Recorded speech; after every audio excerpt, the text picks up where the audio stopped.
সামাজিক যোগাযোগ মাধ্যমে পরিচয়, তারপর সেই পরিচয় থেকে পরিণয়, আর সেই প্রেমের টানে এবার সুদূর চীন থেকে বাংলাদেশে ছুটে এলেন প্রেমিক জং জিয়াং মামুশা, বসলেন বিয়ের পিঁড়িতে। এই ঘটনায় এলাকায় চাঞ্চল্যের সৃষ্টি হয়। খবর পেয়ে দূর দূরান্ত থেকে লোকজন ছুটে আসেন মেয়ের বাড়িতে। গেল ২১ ফেব্রুয়ারি রাতে মুসলিম রীতি অনুযায়ী টাঙ্গাইলের ঘাটাইলের আব্দুল মালেকের মেয়ে মায়ার সঙ্গে চীনা নাগরিক জং জিয়াং মামুশার বিয়ে সম্পূর্ণ হয়। স্বজনরা জানান, ১ মাস আগে সামাজিক যোগাযোগ মাধ্যমে পরিচয় হয় জং জিয়াং মামুশার। গড়ে ওঠে বন্ধুত্ব।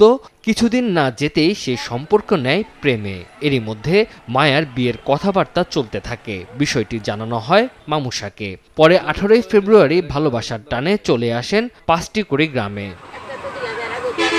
বিয়ের পর মামুশা স্ত্রী মায়াকে নিয়ে ঘুরে বেড়াচ্ছেন গ্রামের মেঠোপথ ও রাস্তাঘাটে। পাসপোর্ট, ভিসা ও অন্যান্য কার্যক্রম শেষে স্ত্রীকে নিয়ে চীনে চলে যাওয়ার পরিকল্পনার কথা জানিয়েছেন চীনা যুবক মামুশা। 然后妈呀叫我来结婚，我就来了，和他结了婚，现在已经10天了。 আমরা একটা চ্যাট অ্যাপে দেখা করেছিলাম। তারপর আমার মা চেয়েছিলেন আমি যেন বিয়ে করি, তাই আমি এসে বিয়ে করে ফেলি। এখন 10 দিন হয়ে গেছে।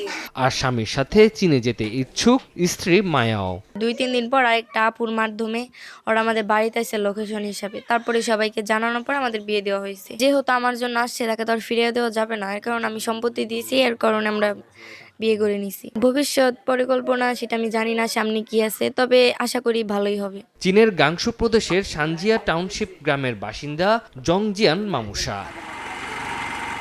সময় সংবাদ, টাঙ্গাইল।